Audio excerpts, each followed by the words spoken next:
For the love of God, shame on the local news media.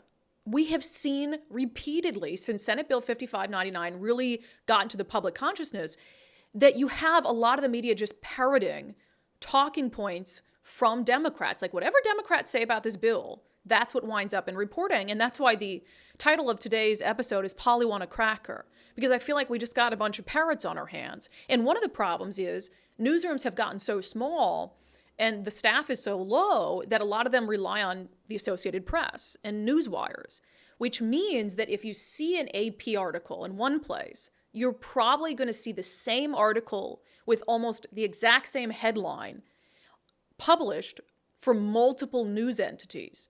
So in essence, that means that you have all of the stations or most of the stations covering the story in the exact same way because it is the exact same article from the Associated Press. And there was an example of this that is egregious. I will say one of the top 5 worst headlines I've ever seen in my career. Top 5. And that is truly saying something. So this was the article from the Seattle Times, but it is an Associated Press article published in the Seattle Times. Transgender minors protected from parents under new Washington law. Let that sink in for a second.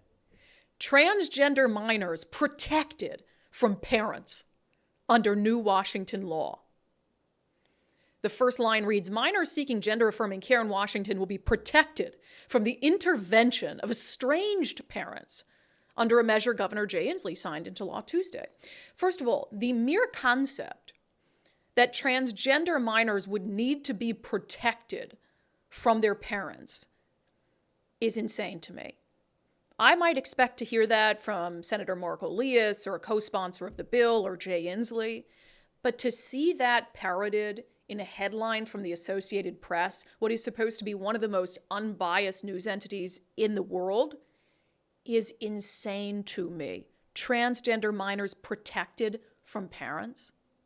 And again, it continues this narrative that if you're a parent and you have concerns about your minor child as young as 13, 14 years old even, wanting to get gender care, that you are a parent your child needs to be protected from. And now not only are Democrats saying that, the mainstream media is saying that. As mainstream as it gets, the Associated Press.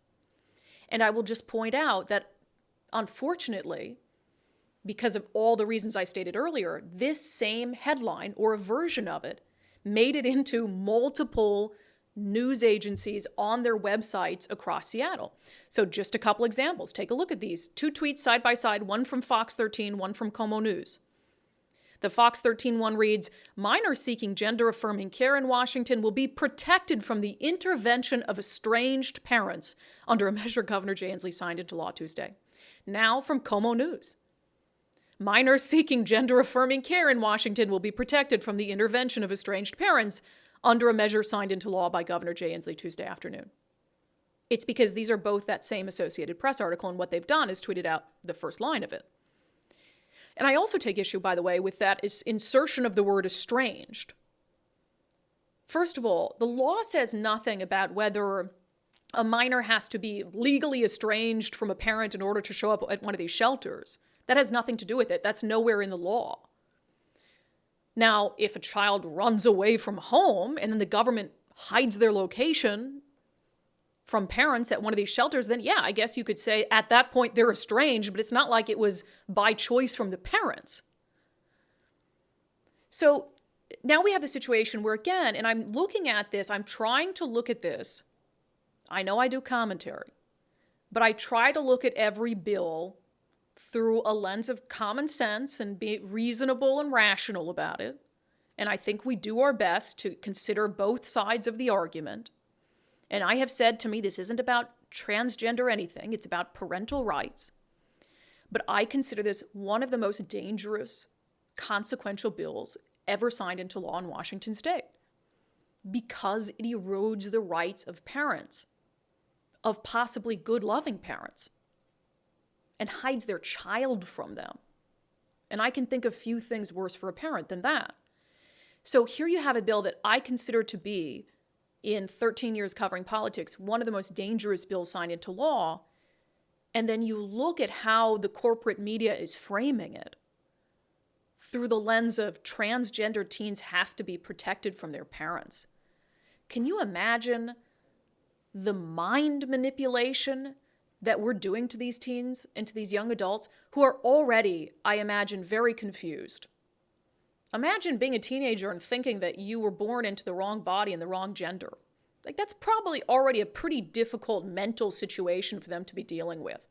And then we have not only Democrats, but mainstream outlets that we should be able to trust that are furthering that narrative, that are furthering, the Democrats planted the seed and the media's in there watering it in the brains of these kids that, not only are they in this confused state, but their parents are the enemy.